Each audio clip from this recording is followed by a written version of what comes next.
یہ ہے اللہ کو اپنا بنانے کا طریقہ آسان کرنا۔ تو یہ رمضان کا جو مہینہ ہے یہ موسم بہار ہے، اس میں اللہ سبحانہ و تعالیٰ پچھلے گناہ بھی معاف فرماتے ہیں۔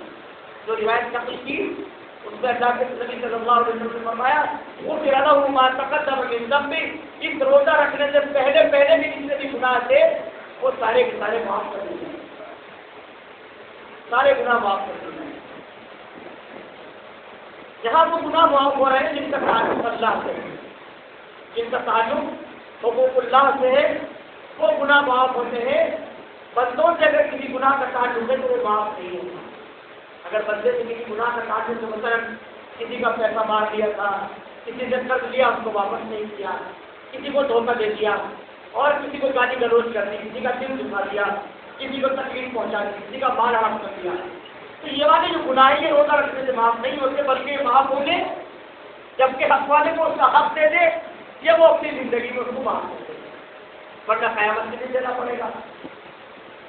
یہ حق جو ہے حق المسلم جو ہے یہ قیامت کے دن بھی معاف نہیں ہوگا، وہاں بھی دینا پڑے گا اور نیکیوں کی شکل میں دینا پڑے گا۔ وہاں نیک اعمال تو ہوں گے نہیں،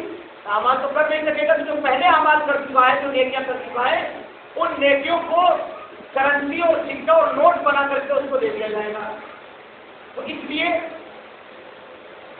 بہتر شکل یہ ہے کہ اگر کسی مسلم بھائی کا کوئی حق نہ دیا ہے اس کو یاد کریں اور اس کا واپس کر دیں، یا کوئی ذمہ ہوئی تھی، غیبت کی تھی، چغلی کی تھی،